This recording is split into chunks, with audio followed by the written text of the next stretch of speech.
Hello and welcome to another episode of Johnny Messes with His Hair for the gazillionth time. No, for God's sake, dude, just leave it alone. Over the past few months, I may have gotten a little bit spendy at the cost of my own wallet, but I assure you it's perfectly fine, see? I'm sure it'll be fine. I think my wallet's just gonna take a slight forever nap. Anyways, quite a few pieces have joined the layout since then, and I'd like to take some time to show them off to you and announce some exciting new projects coming to the channel. So strap on in and come along for the ride. We do it all here at Audamus. All aboard?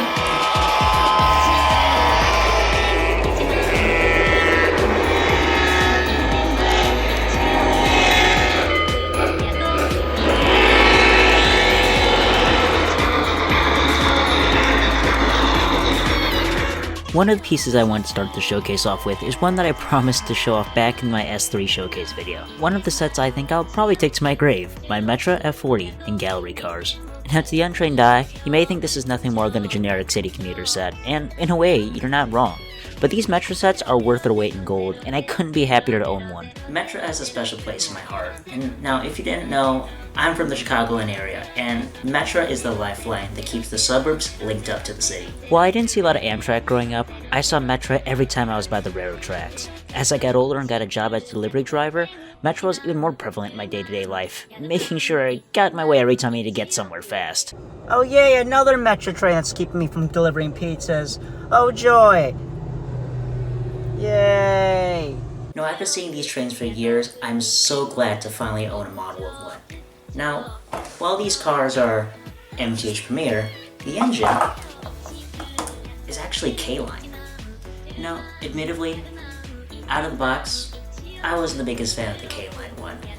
The K-line engines tend to suck up power like no one's business, and I wasn't really a big fan of the generic sounds. A good sound set can make or break an engine for me, and with the generic ones, I wasn't really a big fan. So I decided to take my engine and send it out to my buddy Sid for a full Proto Sound 3 upgrade. Now, originally, I had intended to put Legacy inside this engine. It would be the first ever Metra F40 with Legacy sounds. Now, I decided against doing that. You might think I'm crazy for doing so, but I chose Proto Sound 3 for a very specific reason. MTH did a fantabulous job on this sound set, especially for the PFA. Now, this engine's PFA is based off the Union Pacific West line, which is actually the route that goes right by my house, and to be able to have that in an engine is super cool. Take a listen. Metra commuters, your attention please. The outbound Union Pacific West Line train number 47 from Chicago Old Transportation Center is now arriving at your station. Metra commuters, your attention please. The heiakim Union Pacific West Line number 47 from Chicago Old Transportation Center is now arriving at your station. For your safety, please stand behind the yellow line until the train comes to a complete stop before boarding. This is the Red Line train to Howard. It's so neat to have a model that says the towns that I used to work in, and it's that little personal touch that makes me love this model even more. What's even cooler is that one of my subscribers, Mike S., reached out and got me this official Metra conductor's hat. So Mike, thank you so much, dude. You've been an awesome guy to talk with, and I'm so glad that I am fortunate to have this awesome hat as part of my collection. I'd also like to say a special thanks to my buddy Sid, who did this upgrade for me. Sid, thank you so much for your hard work and for getting me this engine back so quickly. It's amazing, and I'm so happy to have it as part of my fleet. However, this isn't the only item in the collection that I like to showcase today, so without further ado, let's get rolling to the next item in the collection.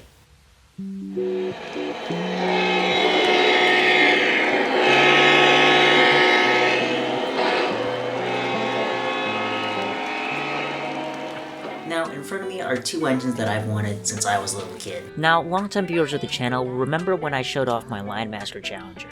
Well, back when I was a kid, I dreamed of owning a command control engine from Lionel. My options were limited though, since I only had 036 curves, so I was trying to decide between getting a Line Master Challenger or a Scale Legacy SD70 Ace, specifically the UP Heritage ones. Well, in the end, I went with the Challenger, but I still tried hunting down one of the Aces as an adult. Unfortunately, they've skyrocketed in price since then, so finding one of these for a good deal is a little bit challenging. Now, as time went on, I became good friends with my buddy Matt Z, or better known as Matt Trainlover9943 here on YouTube. He rekindled my love for those engines, and was a little voice in the back of my head nagging me to get one. The first one I bought was this Rio Grande Heritage unit.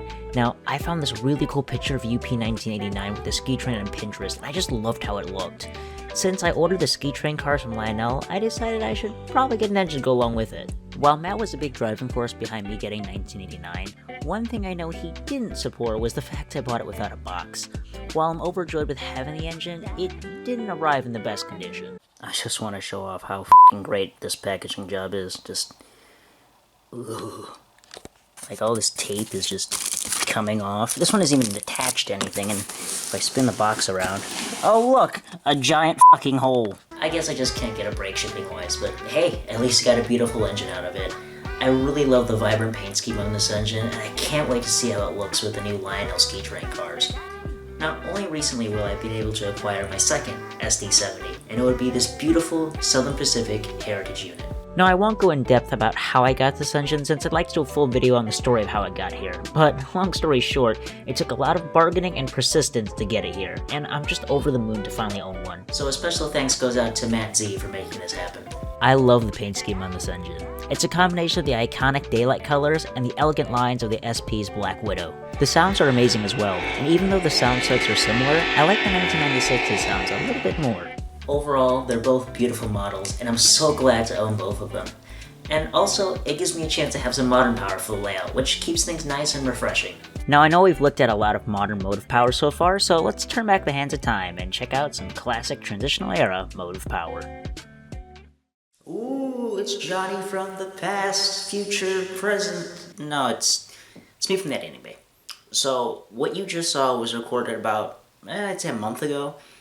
So, I haven't been able to add any additional footage since then until just today, which is a month later. Hence why outfit change, hair being longer. Thought I'd address it here so I don't get weird comments in down below. So, with that in mind, let's get back to the video.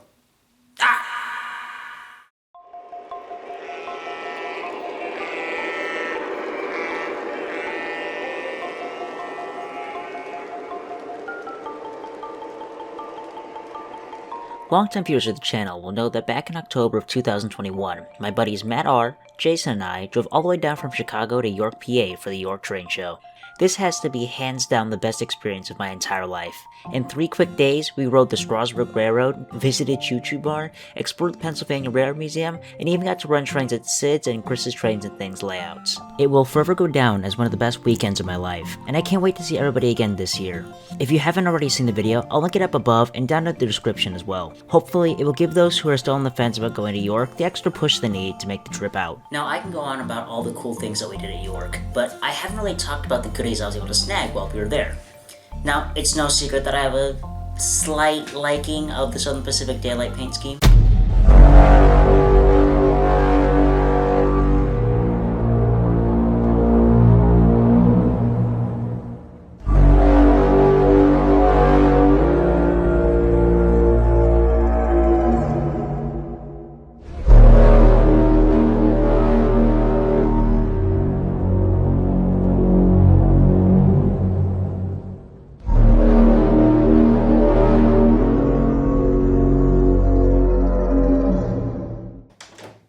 Hey Johnny, what are you?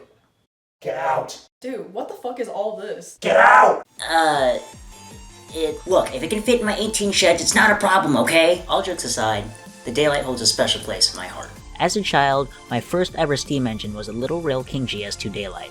I ran the heck out of it, and it suffered a little bit of cosmetic damage over the years. However, even after 2 decades of use, she still runs like a champ. As I got older, I started buying scale daylight engines, and it just kept going on from there.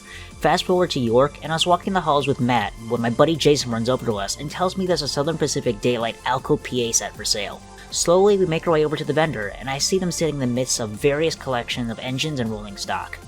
After eyeing them up for a while and being egged on by Matt and Jason, I asked the vendor how much he wants for all 3. The price was an absolute steal, and I emptied my wallet then and there. Finding just the A units is rare to begin with, but getting the whole ABA set was a once-in-a-lifetime opportunity. Having all three lined up together makes for an absolutely massive consist. The engines alone take up the entire length of my layout, but that doesn't stop me from running them. The smooth, elegant curves of an early passenger diesel, combined with the angular awkwardness of an Alco PA, just makes for the perfect personification of early diesel power. The paintwork is stunning, and I really appreciate Lionel using the deeper colors for this run. It matches up extremely well with my K-Line Daylight cars, which makes me even happier. Speaking of which, I was able to take home some passenger cars as well. While at the show, I managed to snag the Southern Pacific business car for the layout. Now, this is really special to me because I've always wanted one of these.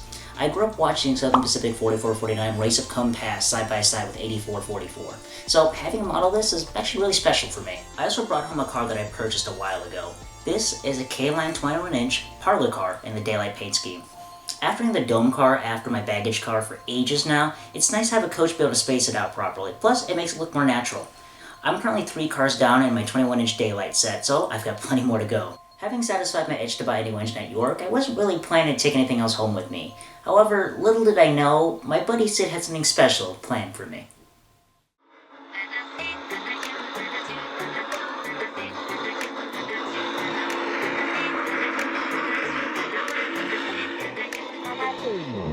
I wholeheartedly admit that Matt Flanagan and Lionel Scale Burks are what lured me into the world of scale engines. In fact, my layout was built with the intention of accommodating for one specifically. One of the crowning jewels of my collection is my Legacy Golden Spike Centennial Limited 759 from Lionel.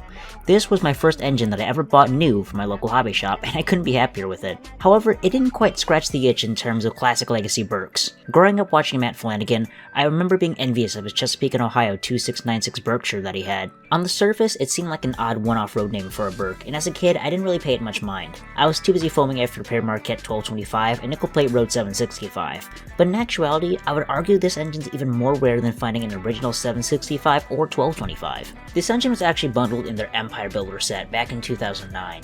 And wow, I wish we could see sets like this again, but those days are long gone.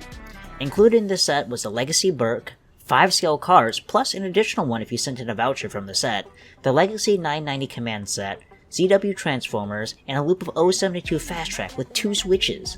If you wanted to make the jump into command control and scale engines, this was the best way to do it. The set sold for $2,699.99, or $3,391.58 after factoring inflation. This was an insane deal, and if I had a chance to go back in time to get one, I would. Understandably, with that large price tag, it's not very hard to see why there aren't many of these engines on the secondhand market. If you were a seasoned enthusiast at the time with a layout, transformer, and track, there isn't really any reason for you to buy the set unless you're a die-hard C&O fan or just getting started in the hobby, which in turn makes this engine very hard to find. I was actually fortunate enough to run across this engine via my buddy Sid, who was helping a friend to sell it at the time. I snagged it up as quickly as humanly possible, and Sid tuned it up for me. Now, the original plan was for me to pick it up at York, but in a cruel twist of fate the night before we left, the original boards crapped out on us. Understandably, that bummed out Sid and I, but I told him it was alright because I would buy something else at York to entertain myself when we ran trains later. While I may have been content with this, Sid knew how much this meant to me and actually worked non-stop throughout the next day to get this engine working in time, which he kept in secret from me until the end of the second day. While at Chris's place, Sid sneaked the engine onto Chris's layout and had it hiding in the tunnel. He called me over, and to my utter delight, I saw the engine burst out of the tunnel better than ever. So I'd like to take a moment and say thank you. Sid, I really appreciate you taking the time to go above and beyond to make this engine ready for York. I really enjoyed running it at Chris's house, and I run this all the time. So once again, thank you a million times over, dude. When I ran this engine at York, it was instantly a fan favorite, and not only is this a beautiful model of the Burk, but it's actually accurate as well. 2696 was actually an ex-Prairie Marquette Berkshire with a center-mounted headlight. And also, this engine has one of the most unique sound sets I've ever heard. With its low haunting C&O whistle, it screams East Coast steam all the way. Here, take a listen.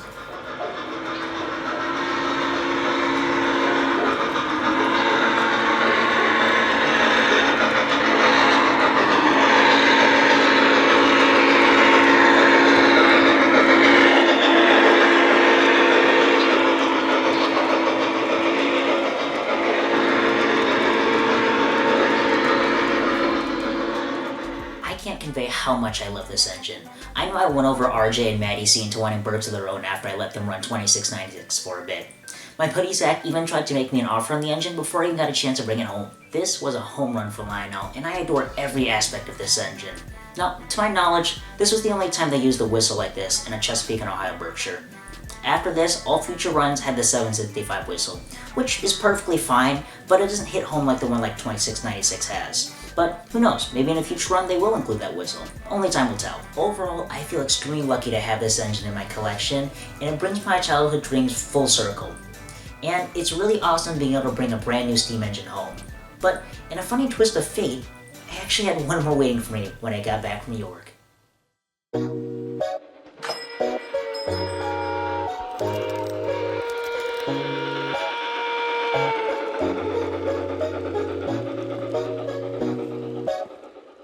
Steam engines are fun to play with and great additions to your collection, but they do tend to sucker punch you right in the wallet. Headshot. Now, while this may be true, if you know where to look, you can actually get some really cool steam engines for a great deal. Small steam is one of the best places to look, especially with small TMCC switchers. The first little rascal to scamper away with my money is this Lion Chief 2.0 060T. Hey, wait, that's mine. Give that back, you thieving prick.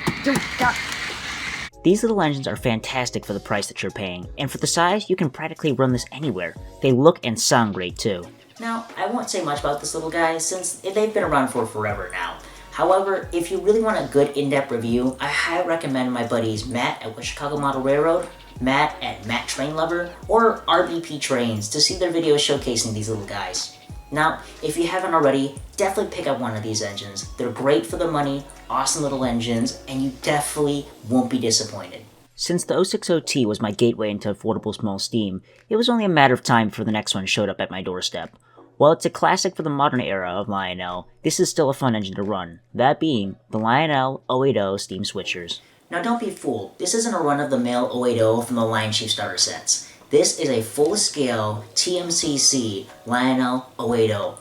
Now, I got this for an absolute steal off of eBay, and this arrived when I was at York. I don't think I've seen one of these nickel plate road 080s on YouTube before, so I might be one of the first. Nonetheless, I jumped on it anyways. I actually wanted one of these for a while, but could never find a command control one at my local hobby shops. So to finally own one is really neat. Admittedly, I'm not the biggest fan of the whistle, and that solely rests on the shoulders of my buddy Jason. He has a great northern version, and I absolutely adore that whistle. It sounds super cool, and I love running his switcher. Here, take a listen.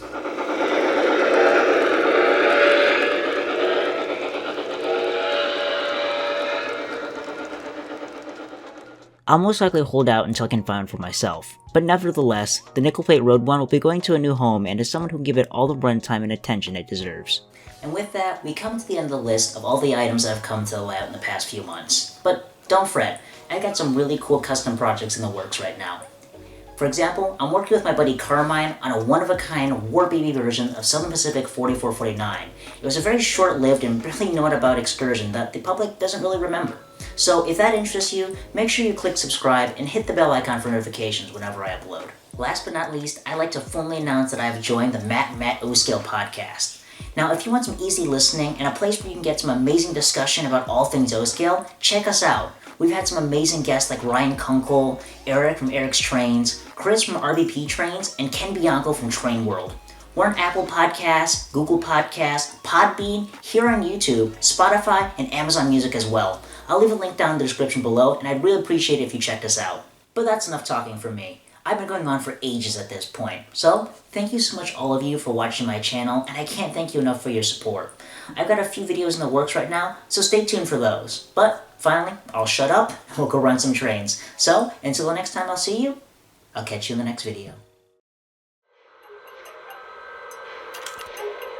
This is 2696. These cars are ready. Can I pull? Over. 2696, you are good to go. Over. 2696, cleared outbound. Out. 2696, range is underway. Over. You're good. 2696, out.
Hey Johnny, what are you?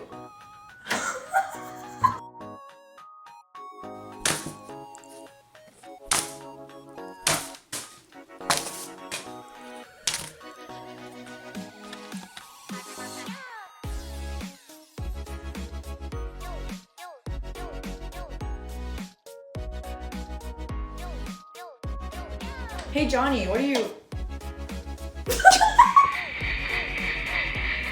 Hey, wait a minute, that's mine. Give it back, you thieving prick. No! I promise you, you won't be disappointed. Now, if you haven't already grabbed one of these, I can't recommend these enough. These are awesome little engines, and they almost got it. Hey, wait, that's mine. Give that back, you thieving prick. You got...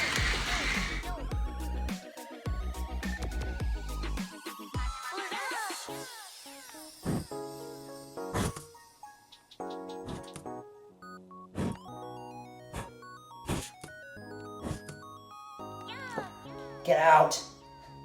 Get out! Dude, what the fuck is all this? Dude, what the fuck is all this? Get out! Get out! Let's get back to video.